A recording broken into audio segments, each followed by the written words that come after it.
What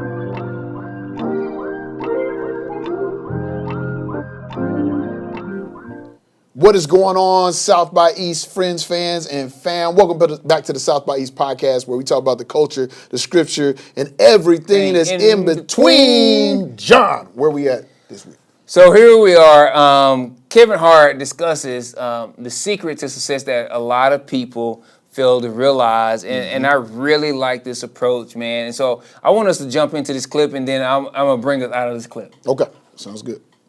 That's what it boils down to for most people. Where's the money? Where am I making the money?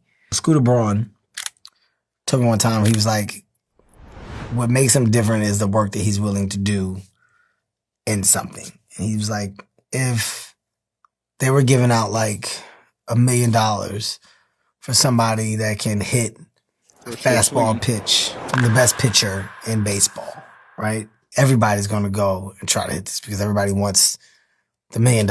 First day of the announcement, the line to hit this pitch is going to be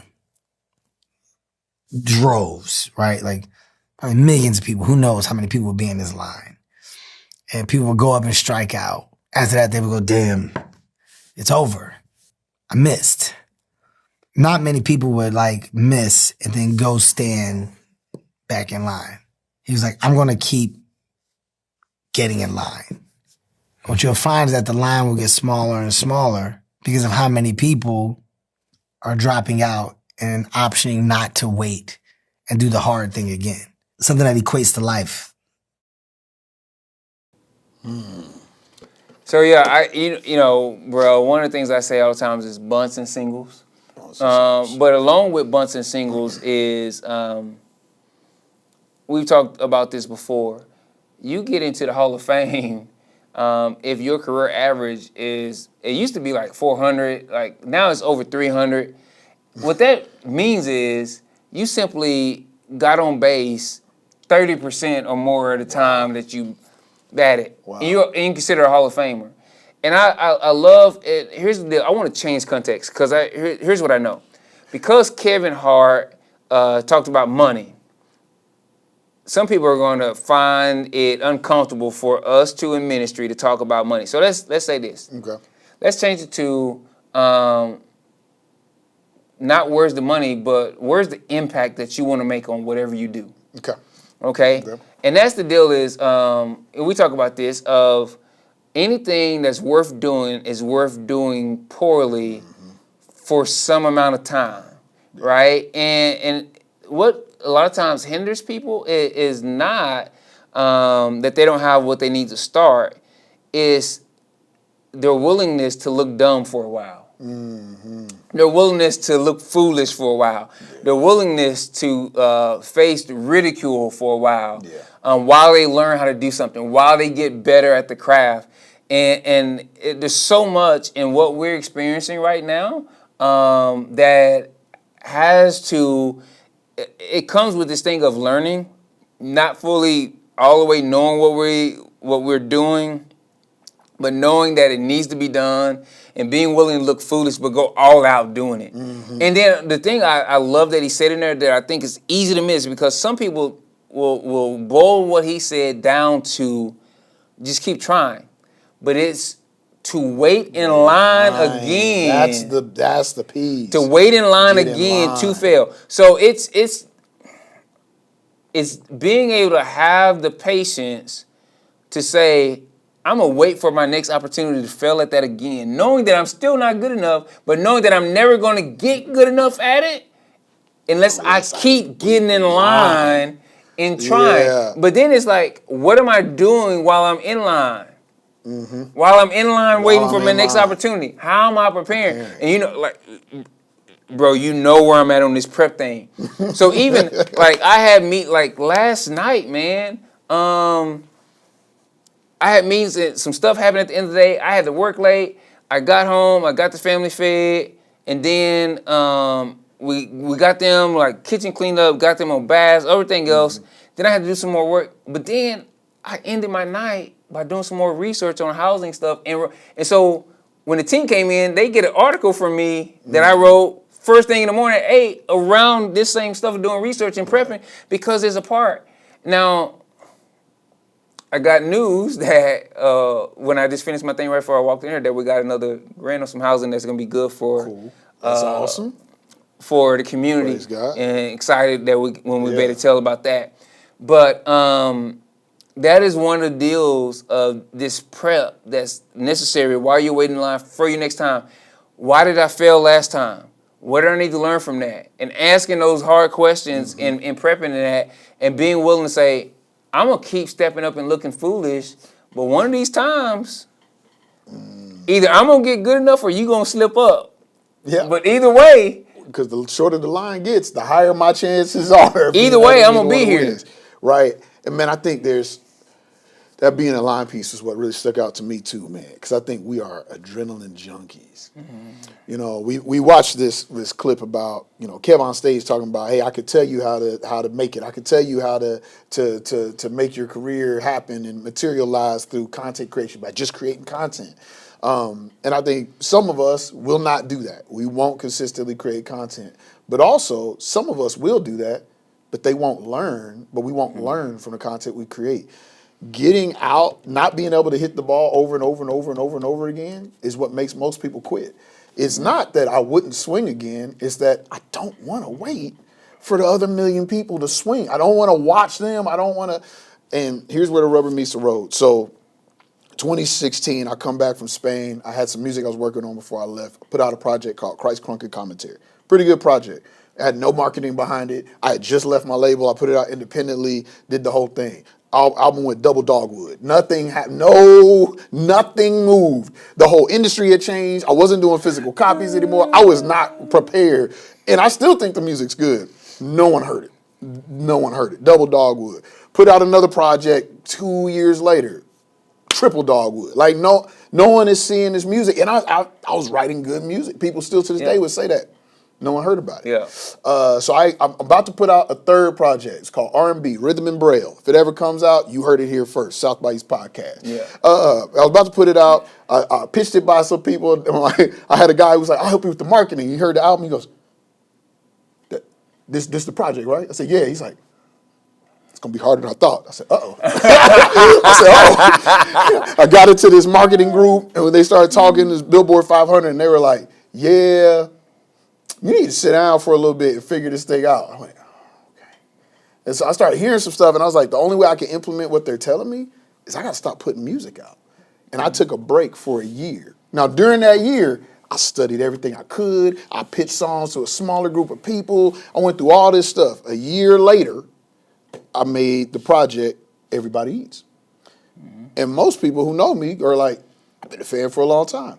Everybody Eats is your best project. I wrote my best song on there, at least at the time. And I was like, dang, it took me just sitting down a year. And then a couple years later, I put out Work in Process. Most of the songs for Work in Process I wrote during the year when I was on break with Everybody Eats. Most of my best music came from a time when I wasn't releasing any music.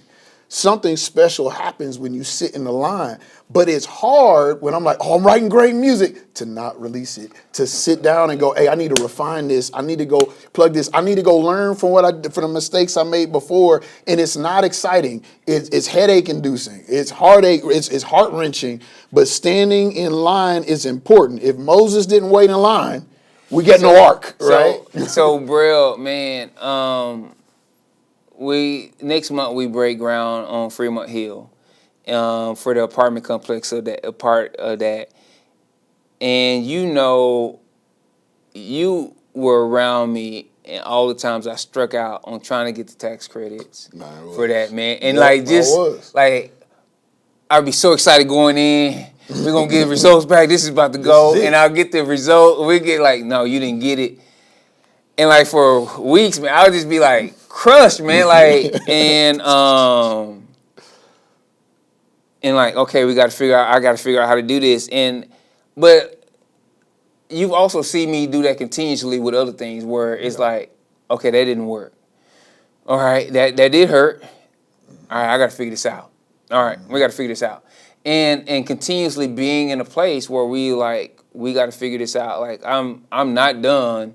Right. We got to try something else to figure this out. And I'm going to get good enough to where we make contact. And I'm not just swinging again. No. I'm refining my swing the whole time. And I'm listening, like, even as hard as it was, and every time, in every one of these situations to hear, no, this is not ready, we can't support that, no, this is not it, and being able to say, okay, all right, I got to figure this out. It's disappointing. I thought we had it this time, man. I thought I got better. I guess I wasn't good enough. Okay, all right. Okay. And so that's the deal in this. I think the possibility is there, but it also requires some emotional resilience to be able to take the no's, the amount of no's it takes to make. Forget the money piece, right? Forget the money piece, because there are many you don't live that life, and $1 million income. But it's one of those deals where we do live in an area where we get to do work on a daily basis that can make significant impact, but it also requires us putting ourselves at risk a lot to look really foolish as we speak on things in the vision and saying this is where we're going, and just have to hear like that'll never happen. That won't happen. That won't. And the thing about emotional resilience is you got to take hits. To get tough skin, you got to take hits. You got to scab over. You got to scar over.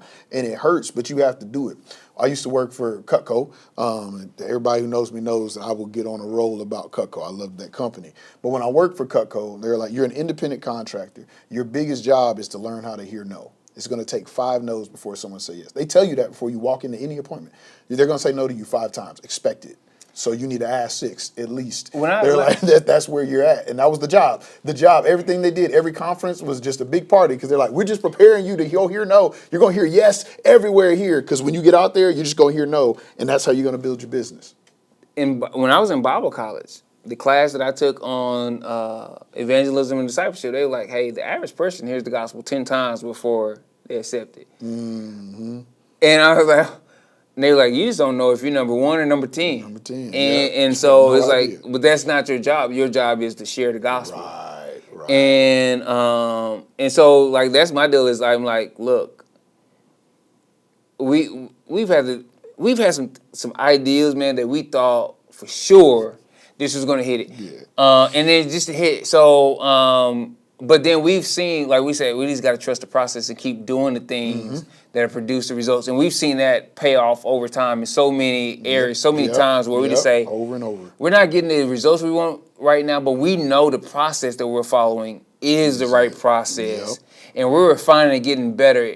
And if we just keep following the process, we believe it's going to click, right? And we just got to stay with this thing long enough, and we're going to get what we need to get. And it's crazy, bro, how many times it has been nothing, and then it's like, flood. And you're like, oh, like, I didn't expect that to come. I didn't expect it to happen like that. And even if I could have planned it, I couldn't have planned for that to happen and for it to come together like that. Mm-hmm. Yeah, man, I go back to that Moses illustration, right? Not Moses. I'm tripping. Not Moses. Noah. Go back to that Noah illustration, right? 100 years. Noah's waiting 100 years, prepping, hard work, prepping for 100 years, and then when it comes, it all comes at once, and yet God's playing holes. And it's like, do you have enough faith in the process? Do you have enough faith in what you're following? Is what you're following worth it?